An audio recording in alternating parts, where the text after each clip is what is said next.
السلام علیکم ورحمۃ اللہ وبرکاتہ۔ ناظرین، ایک بہت اہم سوال آج آپ حضرات کے روبرو لے کے حاضر ہوا ہوں۔ کئی لوگوں نے سوال کیا تھا کہ شادی کی سالگرہ منانا کیا ہے؟ حالانکہ آپ کو بخوبی معلوم ہے، ہم سب لوگ بخوبی جانتے ہیں، اور یوٹیوب پہ اور کتابوں میں اور ہم پڑھتے رہتے ہیں، سنتے رہتے ہیں، دیکھتے رہتے ہیں کہ شادی کی سالگرہ منانا جائز نہیں۔ اب ایک سوال آپ یہ ذہن میں رکھیں، جیسے ایک صاحب نے سوال کیا تھا کہ کیا ہم شادی کی سالگرہ کو سالگرہ کے طریقے پہ نہ منا کر، جو عام طور پر خرافات ہوتی ہے، جو غیر شرعی امور کا اختیار کرنا ہوتا ہے، بہت دھوم دھڑاکے ہوتے ہیں، خوب دعوتیں ہوتی ہے، اور غیروں کی مشابہت ہوتی ہے، تو کیا ہم اس طرح نہ کر کے بطور مطلب شکریہ کے طور پہ، شکرانے کے طور پہ، اگر ہم اس رات میں بیوی کو کوئی گفٹ یا کوئی تحفہ دینا چاہیں تو اس کی کہاں گنجائش ہے؟ ہم نے کتابوں کا مطالعہ کیا، علماء سے رابطہ کیا، تو ایک بات ضرور نکل کے آئی، اور وہ کیا ہے کہ اگر شادی کی سالگرہ کی نیت نہ ہو، بلکہ شادی کی تاریخ آئی اور اس تاریخ میں بغیر کسی التزام کے، بغیر کسی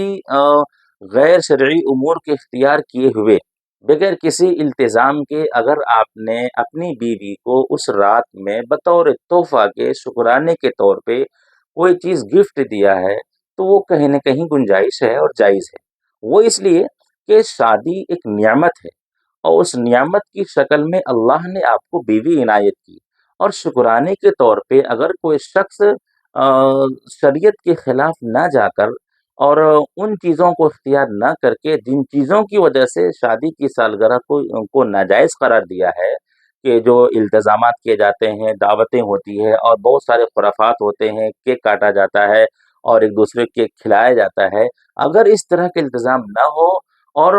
آپس میں ایک دوسرے کی محبت کو اضافہ کرنے کے لیے، اور اپنے رشتہ دار کو، بھائی کو، یا بھائی کے پریوار کو، یا اپنے فیملی کے پریوار کو پردے کے معقول انتظام کے ساتھ اگر بلا کے آپ دعوت کر رہے ہیں یا کھانے کے التظام کر رہے ہیں، اور وہ ان تمام چیزوں کو ترک کر کے جس کی وجہ سے شادی کی سالگرہ منانا ناجائز قرار دیا جاتا ہے، اگر ان چیزوں کو اختیار نہ کیا جائے تو اس چیز کی گنجائش ہے، اس عمل کی گنجائش ہے کہ تحدیث بالنعمت کے طور پہ اور شکریہ کے طور پہ آپ اپنی بیوی کو اس رات میں،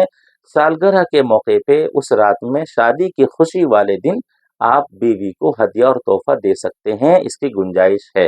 اگر کسی کو اس کا حوالہ چاہیے تو آپ کمنٹ باکس میں آپ لکھ سکتے ہیں، آپ کو انشاءاللہ اس کا حوالہ بھی دیا جائے گا۔ کوئی بات بغیر حوالے کے، کوئی بات بغیر تحقیق کیے ہوئے قرآن و حدیث کی روشنی میں ہی کی جاتی ہے، غیر محقق باتیں نہیں کی جاتی ہے۔ اللہ تبارک و تعالی ہم سب کو شریعت کے مطابق عمل کرنے کی توفیق عطا فرمائے۔ اگر ہو سکے تو اس ویڈیو کو شیئر کیجیے، آگے بڑھائیے، تاکہ اس محبت کی جو آپس میں جو انتشارات ہو جاتے ہیں میاں بیوی کے مابین، ایسے موقع سے اگر ایک دوسرے کو پیار دیا جائے، محبت دیا جائے، وہ چیزیں عام ہو اور آپ کو بھی صدقہ جاریہ کا ثواب ملے۔ السلام علیکم ورحمۃ اللہ وبرکاتہ۔